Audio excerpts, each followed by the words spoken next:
Montana Territory, 1872.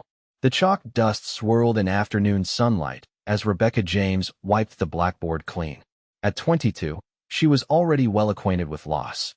The schoolhouse fell silent with the departure of her students, leaving only the ticking of the wall clock and memories she couldn't erase as easily as chalk marks. "A teacher's life suits me perfectly," she whispered to herself, smoothing the dark green fabric of her high-necked dress. No complications, no heartbreak. Rebecca gathered her chestnut hair, which had partially escaped its pins during the day's lessons, and secured it back into a tight bun. 3 years had passed since she'd buried both her fiancé and her dreams of a family in one terrible week. The influenza that swept through St. Louis had taken Jonathan, along with her parents, leaving her alone with credentials to teach and a heart she'd vowed to keep locked away. Pine Creek needed a schoolteacher, and Rebecca needed somewhere to disappear. The small Montana settlement, with its single street of wooden buildings and surrounding ranches, seemed the perfect place to hide from the possibility of love. Her students and her books were companionship enough. Through the window, she watched as riders approached the schoolhouse, the Quincy brothers arriving to collect young Tommy. The elder Quincy, Ethan, dismounted with a fluid grace that belied his strength. At 25, he stood tall and broad-shouldered, his light brown hair catching the sun as he removed his hat. Unlike many men of the territory, he kept his face clean-shaven, revealing a strong jawline and eyes the color of a mountain sky. Rebecca had carefully avoided more than passing conversation with the quiet rancher since her arrival 6 months prior. She busied herself organizing papers as the door opened, the bell above it announcing Tommy's departure. She expected the usual polite nod from Ethan Quincy, nothing more. "Miss James." His voice was deeper than she remembered. "I wonder if I might have a word." Rebecca stiffened, her hands suddenly uncertain with the papers. "Of course, Mr. Quincy. Is everything all right with Tommy's schoolwork?" "Tommy's doing fine, ma'am. It's about something else entirely." He twisted his hat in his hands. "There's trouble at Willow Creek. The bridge washed out in the storm last night." "I don't see how that concerns me," she replied, though a flutter of concern rose in her chest. "It's the only crossing for 5 miles. Half your students live beyond it." His eyes met hers directly. "I've got men working to repair it, but it'll take at least a week. The children can't make that journey around." Rebecca felt the weight of responsibility settle on her shoulders. "What are you suggesting, Mr. Quincy?" "My ranch is just this side of the creek. We've got the room. If you'd consider holding classes there temporarily, the children wouldn't miss their learning." The thought of leaving her safe, orderly schoolhouse, of stepping into this man's world, made her pulse quicken with something she couldn't name. Fear, she told herself. Just fear. "It's not proper, Mr. Quincy. A single woman staying at a bachelor's ranch." A smile touched the corner of his mouth. "My housekeeper, Mrs. Adler, would chaperone, of course. And the children would be there during the day." He paused. "These families depend on education, Miss James. Some of these children won't get another chance." The word struck a chord. Rebecca knew all too well how precious opportunity could be, how quickly it could vanish. She looked at Ethan Quincy and saw something unexpected in his eyes. Not just respect, but a quiet understanding that made her heart constrict. "I'll need to bring my books and teaching materials," she said finally, the decision feeling like stepping off a cliff.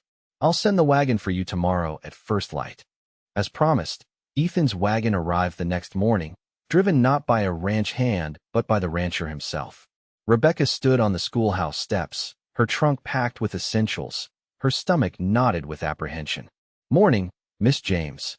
He jumped down to help with her trunk, moving with an easy strength that made the heavy box look weightless. "Sleep well?" "Hardly," she admitted, then immediately regretted the honesty. "That is, I was concerned about my students." His eyes crinkled slightly at the corners. "Of course." The journey to Quincy Ranch passed in surprising comfort. Rebecca had expected awkward silence, but Ethan pointed out landmarks, naming each ridge and valley with obvious affection for the land. When a deer and her fawn crossed their path, he pulled the wagon to a gentle stop, allowing Rebecca to watch the graceful creatures disappear into the pines. "Beautiful," she whispered. "This territory has a way of surprising you," he replied, his voice soft. "Just when you think you've got its measure." The ranch spread before them as they crested a hill, A substantial log house with a wide porch, barns, corrals, and beyond them, grasslands rolling toward distant mountains. Smoke curled from the chimney, and several ranch hands waved as they approached. "It's larger than I expected," Rebecca admitted. "My father built it with hopes for a big family." Something wistful crossed his features. "It's just me and Tommy now since our parents passed. But I mean to fill it again someday." Rebecca turned away, unwilling to acknowledge the pang his words stirred. She'd abandoned such dreams long ago. Mrs. Adler, a robust woman with silver-streaked hair and capable hands, welcomed Rebecca warmly, showing her to a sunlit room overlooking the eastern pasture. "It's been too long since this house had a woman's touch besides mine," the housekeeper confided. "The men respect Mr. Quincy, but he keeps to himself mostly. Except with Tommy. Boy needs a father and brother both since their parents died 3 years back." Rebecca arranged her books on a table in the large front room that would serve as a classroom. Children began arriving, their excited voices filling the ranch house with life. To her surprise, Ethan didn't retreat to his work but lingered, helping to arrange benches and desks improvised from furniture. "You're good with them," he observed quietly as she settled a dispute between two boys over a slate pencil. "Natural-like. Teaching is my life now," she replied, the words a reminder to herself as much as an explanation to him. Now, his gaze was too perceptive. What was it before? Rebecca turned away. "We should begin lessons." Days at the Quincy Ranch fell into an unexpected rhythm. Mornings brought lessons, with the children gathered around tables in the main room. Afternoons often included practical education. Ethan showed the older boys how to mend fences and check cattle for illness, while Rebecca taught the girls household mathematics through cooking with Mrs. Adler. On the third evening, as Rebecca sat on the porch grading arithmetic papers, Ethan joined her, offering a cup of coffee. "Tommy's improving," he said. "I've never seen him take to learning like this." "He's bright," Rebecca replied. "He has a mind for stories. You should encourage his reading." "I'm not much for books myself." Ethan settled into the chair beside her. "My father believed a man learned by doing." "And what do you believe, Mr. Quincy?" He considered this, watching the sunset paint the mountains gold and crimson. "I believe there's wisdom in both. The land teaches patience. Books teach possibilities." Something in his thoughtfulness surprised her. "You're not what I expected, Mr. Quincy. Most aren't, when you take the time to look deeper." His eyes met hers, including schoolteachers who hide behind their books. Rebecca felt exposed, vulnerable. "I'm not hiding. I'm simply devoted to my profession." "Is that why you flinch when Tommy hugs you? Why you step back whenever anyone stands too close?" His voice remained gentle. "Forgive me for speaking plainly, Miss James, but I recognize the look of someone who's lost something precious." Rebecca's throat tightened. "You know nothing about me. I know grief when I see it." He stood, respecting her need for space. "And I know it doesn't last forever, though it feels that way at first." That night, Rebecca couldn't sleep. She stood at her window, watching moonlight silver the pastures. Ethan's words had pierced the armor she'd so carefully constructed. Below, she spotted a figure moving toward the small family graveyard on the hill. Without thinking, she wrapped a shawl around her shoulders and followed. Ethan stood before two markers, his head bowed. Rebecca hesitated at the gate, suddenly aware of intruding on a private moment. "It's all right," he said without turning. "I come here most nights." "Your parents?" He nodded. "Fever took them both within days of each other. I was barely 20, suddenly responsible for Tommy and the ranch." Rebecca moved closer, reading the simple inscriptions. "I lost my family to influenza. And my fiancé." The admission slipped out unbidden, words she'd never spoken aloud in Pine Creek. Ethan was silent for a long moment. "That explains it, then." His voice was soft. "The wall you've built. It's not a wall. It's protection." Rebecca wrapped her arms around herself. "I made the mistake of believing in forever once. I won't make it again. And if forever finds you anyway?" He turned to face her, moonlight casting his features in silver and shadow. "What then, Rebecca?" The use of her given name startled her. More startling still was the gentle understanding in his eyes, as if he could see straight through to her wounded heart.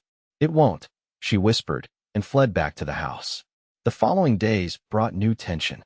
Rebecca maintained professional courtesy, but retreated whenever conversations threatened to become personal. Yet she couldn't help noticing things. The way Ethan taught Tommy to whittle with infinite patience, how the ranch hands looked to him with respect rather than fear, the gentleness in his hands when he helped the mare deliver her foal. One afternoon, as the children worked on their lessons, rifle shots echoed from the distance. Ethan burst through the door, his expression grim. "Everyone away from the windows," he ordered. "Mrs. Adler, take the children to the root cellar." "What is it?" Rebecca asked, her heart racing. "Cattle rustlers, most likely. They've been hitting ranches up and down the valley." Outside, more shots rang out. The children whimpered as Mrs. Adler herded them toward the cellar stairs. Tommy broke away, running to his brother. "I want to help," the boy insisted. "You help by keeping safe," Ethan told him firmly, checking his rifle. "Go with Mrs. Adler." Rebecca gripped Tommy's shoulders. "Listen to your brother, Tommy. We need brave boys in the cellar." As the last child disappeared below, Ethan turned to Rebecca. "You should join them." "And leave you alone?" The words surprised her as much as him. "How many rustlers?" "At least 6 from what my men counted." His expression softened. "I appreciate your courage, Miss James, but—" A window shattered as a bullet tore through it. Ethan pulled Rebecca to the floor, shielding her with his body as glass rained around them. The warmth of him, the solid strength, made her dizzy with unexpected awareness. "Stay down," he murmured, his breath warm against her hair. "Crawl to the cellar when I draw their fire." "No." She met his eyes. "I can shoot. My father taught me." Disbelief, then respect crossed his features. He reached for a second rifle mounted above the fireplace. "Right side of the house. Don't expose yourself unnecessarily." For the next half hour, they defended the ranch house. Ethan firing methodically from the front windows, Rebecca from the side. Her hands remained steady, her father's lessons returning as if they'd never left. When the rustlers finally retreated, driven off by the combined fire from the ranch house and the returning ranch hands, Rebecca found herself shaking not from fear, but from a strange exhilaration. "You're full of surprises, Miss James," Ethan said as they checked each other for injuries. His hand brushed a cut on her cheek from flying glass, so gently it might have been a caress. Rebecca felt something inside her shift, a piece of ice melting away. "Rebecca," she corrected softly. "I think, after facing rustlers together, you might call me Rebecca." That evening, as the ranch settled back to normal and the frightened children were collected by their parents, Ethan found her on the porch again. "The bridge will be repaired within 2 days," he said, leaning against the railing. "You'll be able to return to your schoolhouse." Rebecca felt an unexpected pang at the thought. "That's good news." "Is it?" He studied her face in the fading light. "You've changed since you've been here." "Perhaps I remembered parts of myself I'd put away," she admitted. "Teaching has been different here. Less confined." "It's not just the teaching." Ethan stepped closer. "You smiled today when you were showing Katie how to make bread. A real smile that reached your eyes." Rebecca looked away. "I should prepare for tomorrow's lessons." "Rebecca." His voice stopped her. "I know what it's like to build a life around absence. To define yourself by what you've lost rather than what might still be found. You don't understand." She turned back, something breaking loose inside her. "I promised him forever. And then he was gone. And I had to bury him, and every dream we'd shared. How can I risk that again? How can anyone? Because the alternative is to bury yourself along with those dreams." His eyes held hers. "And you're too alive for that, Rebecca James. Even if you won't admit it yet." The next morning brought unexpected news. The creek had risen again with spring rains, washing away the repairs to the bridge. Another week, at least, before the crossing would be safe. The children arrived as usual, and Rebecca found herself secretly grateful for the reprieve. That afternoon, as lessons concluded, Ethan invited her to ride with him to check on a new calf. Against her better judgment, Rebecca agreed. The freedom of galloping across open grassland awakened something she'd forgotten, joy in its purest form. When they reached a high meadow blanketed with wildflowers, Ethan suggested they rest the horses. "I never thought I'd feel this way again," Rebecca confessed as they sat amid purple lupins and yellow buttercups. "Like the world is full of possibility rather than loss. The heart heals, if you let it." Ethan plucked a wildflower and twirled it between his fingers. "Doesn't mean you forget what you lost. Just means you make room for what might come. And what if what comes is just more heartbreak?" The fear that had defined her for 3 years rose again. Then at least you lived while you had the chance. He offered her the flower. That's the choice we all make out here. The frontier doesn't guarantee tomorrow. Makes today matter more. When his fingers brushed hers as she accepted the blossom, Rebecca didn't pull away. The days that followed brought subtle changes. Rebecca found herself lingering after lessons, helping with ranch chores, sitting beside Ethan in companionable silence as evening fell. One night, as Tommy read aloud from a book of adventure tales, she glanced up to find Ethan watching her with an expression that made her heart skip. Then came the morning that changed everything. Rebecca was teaching the older children about geography when a stranger rode into the ranch yard. Through the window, she watched as the man dismounted and approached Ethan, who was repairing a saddle on the porch. Their conversation appeared tense, Ethan's posture stiffening with each passing moment. When the stranger rode away, Ethan remained on the porch, his head bowed, as if bearing a great weight. At lunch break, Rebecca found him still there, staring at a paper in his hands. "Ethan, is everything all right?" He looked up, his expression bleak. "That was a marshal from Helena. They've captured the man who led the rustlers." He confessed that someone inside Pine Creek has been feeding them information about the ranches. He held out the paper. A list of suspected collaborators.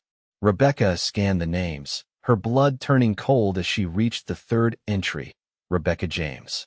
"This is absurd," she whispered. "I would never, I know." His certainty was immediate.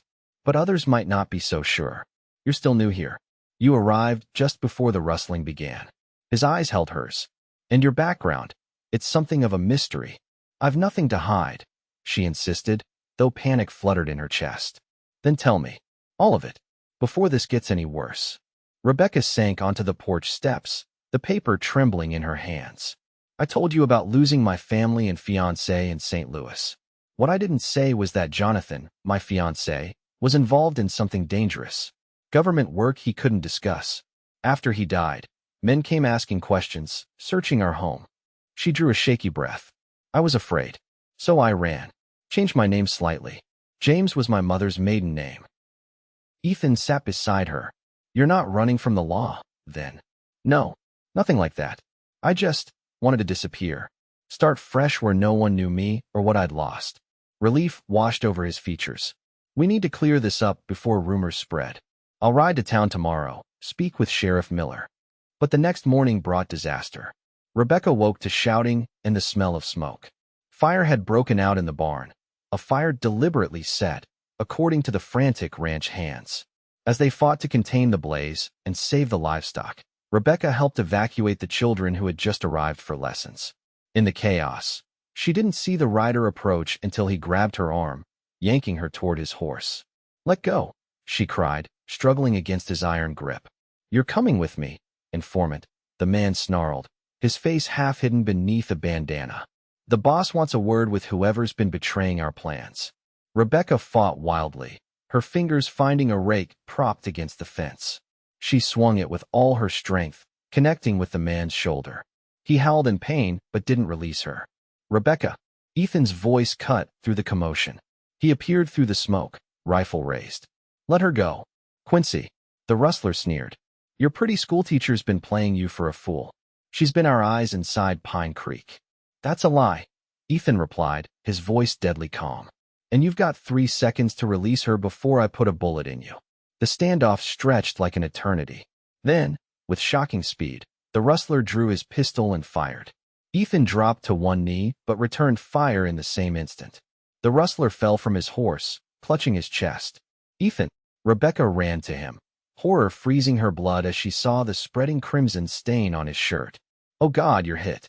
"Just grazed me," he gasped, though his pallor told a different story. "Are you hurt?" "No, I'm fine, but you need a doctor." She pressed her hands against the wound, trying to stem the bleeding. "Help! Someone help!" Ranch hands rushed to their aid, carrying Ethan into the house. Mrs. Adler, with the practical experience of frontier life, cleaned and bandaged the wound while a rider was dispatched to fetch the doctor from Pine Creek. "The bullet went clean through," the housekeeper reported. "If infection doesn't set in, he should recover." For 3 days, Rebecca barely left Ethan's bedside. She read to him when he was conscious, cooled his fever when it spiked, and prayed as she had not prayed since Jonathan's death. On the third night, as she dozed in a chair beside his bed, his hand found hers. "Rebecca." His voice was weak but clear. "You're still here." She blinked away tears. "Where else would I be?" "Safe. Away from all this trouble I've brought you." "You didn't bring me trouble, Ethan Quincy." She squeezed his hand. "You brought me back to life when I thought that part of me was gone forever." His eyes, bright with fever, searched her face. "I heard what that rustler said. Do you think people will believe it?" "The sheriff cleared my name yesterday," she told him. "The real informant was caught trying to flee town. No one blames me." Relief softened his features. "Good. That's good." His eyelids drooped with exhaustion, but he fought to keep them open. "Rebecca, if I don't you dare," she interrupted fiercely. "Don't you dare say goodbye to me, Ethan. Not when I've just found the courage to say hello again." A smile touched his lips as sleep claimed him. The doctor returned the next day, pronouncing Ethan on the mend. "Lucky man," he commented. "Bullet missed anything vital. Good nursing helped too." He nodded approvingly at Rebecca. Not many school teachers would handle a gunshot wound without fainting. "Miss James isn't like many school teachers," Tommy declared proudly. As Ethan recovered, spring gave way to early summer. The bridge was finally repaired, and Rebecca reluctantly returned to her little schoolhouse in town. But her evenings were no longer solitary. Ethan rode in almost daily, first to check on Tommy's progress, then with increasingly transparent excuses to see her. One evening, as they walked along Pine Creek's main street after supper at the hotel restaurant, Ethan took her hand. "I've been thinking," he said carefully, "about the schoolhouse." "What about it?" Rebecca asked, her heart suddenly racing. "It's awful far from where most of your students live, and awfully lonely for a teacher to stay there alone." He stopped walking, turning to face her. "The Quincy Ranch house was built for a family. It's got plenty of room for children to learn, and for a teacher to make a home." Rebecca's breath caught. "Ethan, are you asking?" "I'm asking if you'd consider becoming Mrs. Ethan Quincy." His eyes held hers, vulnerability and hope plain in their blue depths. "I'm asking if you'd help me fill that big house with life and learning and maybe, someday, children of our own." The fear she'd carried for 3 years rose up one last time, then dissolved like mist in morning sunlight. "I swore I'd never love again," she whispered. And now I find that some promises are meant to be broken." She reached up to touch his face. "Yes, Ethan Quincy. Yes to all of it." Their wedding took place in late summer, with the entire settlement gathered to witness. Tommy stood proudly beside his brother, and Rebecca's students scattered wildflower petals along the path to the small church. As they exchanged vows, Rebecca felt Jonathan's memory not as a wound, but as a blessing, a chapter in her life that had prepared her to recognize true partnership when she found it again. That autumn, the Quincy Ranch opened its doors as the new Pine Creek School, with Rebecca teaching in a large, bright room Ethan had built onto the east side of the house. In the evenings, they sat together on the porch, watching the changing seasons paint the mountains with gold and crimson. "Do you ever regret it?" Ethan asked one night as they watched the first snow begin to fall. "Taking a chance on a quiet cowboy with a patched-up bullet hole and too much ranch to manage alone?" Rebecca leaned against his shoulder, her hand resting on the slight swell of her belly where their first child grew. "I regret the years I spent afraid to live. Not a single moment since." As winter settled over the Montana territory, the Quincy Ranch stood warm against the gathering dark, its windows glowing with lamplight, its rooms filled with voices, its heart beating with the rhythm of love that had survived loss, overcome fear, and found home in the vast, wild country where second chances waited for those brave enough to claim them.